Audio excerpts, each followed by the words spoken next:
course, tama tayo. Anong course mo? Homie ka nanay po. Home Oh, economics. yes. Taga saan sa Muntinlupa si course? Taga Sukat, Muntinlupa po. Taga Sukat? Opo. Matagal na po kayo doon, nakatira? Po, 37 years na po. 37 years. Ano pinakakabalahan ni course? Nag-aalaga na po lang ako ng apo ko. Nag-aalaga ng apo? Opo. Ba dati, anong trabaho? Dati po nagtatrabaho po ako sa South Mall po. South Mall? Service crew. Service crew. crew. Oo. Bakit naisipan mong mag-stop na? Mag-aalaga na ako Ano po ng kasi, apo? pandemic. Ah. Nung simula po ng-pandemic, hindi na po ako nakapasok.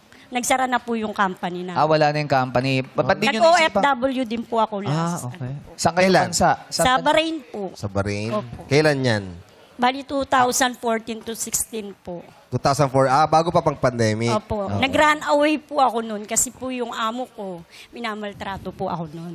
Marami Opo. tayong ganun Marami eh. Opo. yung minamaltrato. experience. Buti na isipan mong umuwi na Opo. para kung ano pa kasi mangyari sa iyo doon. Yun nga po. Buti nakatakas siya. Oh, Opo. nag-report ka ba o hindi mo Opo, na inasikaso ko po sa, una po akong lumapit sa embassy po. Oh. Tapos may nirecommend po na... Sa OWA? Opo. Oo. May nag-recommend po sa akin na may Pilipina po akong nakilala.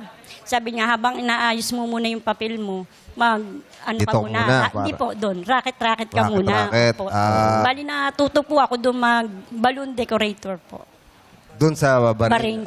Buti naka-ano ka, no? Hindi Opo, ka na... nakasurvive po talaga. Yes. Oo. Alam mo, meron din tayo na interview yung ganyan eh. Siya nakaalis din, nakatakas. Pero meron siyang Napauwi. kasama na naiwan doon, napauwi natin dahil sa OWA. Yes. Oo. Ako lang po mag-isa nag-asikaso noon kasi sabi ko, wala naman po makakatulong sa akin. Kaya ako lang po talaga. So, ikaw? Anong ginagawa sa iyo? Nung amo ko po, nasa bunutan po, sinasampal, minsan sinisipa. Dahil? Dahil, na ano po siya parang selosa po. Kadalasan po kasi sa mga Arabo, selosa. Hindi, bakit? Paano nagsiselos? Anong Kasi dahilan? po yung mga anak niya po malapit sa akin. Kasi para sa'yo naiiwan yung mga bata. Opo. Di ba? At saka po kasi siya, hindi po kasi siya yung sa mga anak niya. Ako po, malapit po ako. Kasi sabi ko nga po, may mga anak po ako. Oo. Kaya sobrang namimiss ko po yung anak ko. Kaya sila, parang Parang po ako sa tinuturing mo kanila. silang parang mga Opo, anak mo na rin. Opo. Doon po siya sa akin naiinggit. Kaya pag dumarating yung amo ko, laging sinasabi na paalisin ako. Pero yung amo ko po na lalaki, ayaw akong paalisin. Kaya twice po ako nag-attempt na ibalik ako ng agency. Ayaw po talaga nung amo ko. Ayaw ng amo mo. So, ikaw na lang talaga yung Opo. umalis, tumakas. Opo. Yun na Buti, po. baka kasi iba pa mangyari sa Oo. kanya. Actually, marami tayong nakikita sa mga Oo. videos na talaga grabe magmaltrato. Ngayon, nag-aalaga ka na ng apo. Masaya naman. Opo, masaya Masaya naman ka. po ako. Sobra po. Paano yung mga pantustos sa araw-araw? Sinong Bali po yung magulang po nung apo ko, yun po yung kahit Anak mo? paano inaabutan po ako. Opo. No, At least. at least. Ilan ba yung apo mo? Isa lang po. Isa lang. Ilang taon na? Tapos kahapon din po, lumabas yung isa kong apo. Si Sir. Congratulations. So, dalawa na ang apo Dalawa niyo. na. Opo, dalawa Ano yan? na. Parehas Hindi ng tatay? po, magkaiba po. Magkaiba. Ilan ba Sa yung isang anak nyo naman. Bali, 4 po yung anak ko. 2 babae po, 2 lalaki. Bali, 3 na po yung may asawa. Tapos yung bunso ko po, nag-aaral ng college po. So, yung kasama nyo po yun sa bahay. Opo, kasama ko. Tsaka kasama ko rin. Andiyan ba? Sino? Sino kasama mo? Yung anak ko po, Yung anak mo? Ito yung bunso. Opo. Ayun. Hello. Asan siya? Althea. Ayun. Althea. Si? Althea Shane. Althea. Althea. Si Althea. Ito yung bunso. Ay! Hi, Nay! Althea. Ako yung bagong panganak ng bunso. Kamusta ka na? Papapanganak lang. Ito po, malagkit pa. Punong-puno pa ng placenta. Ilan taong ka Bago na? labas ka lang? Oo, yung bahay bata kasi ng nanay ko, ang kapal. Kaya nung lumabas ako, pa-50 na ako.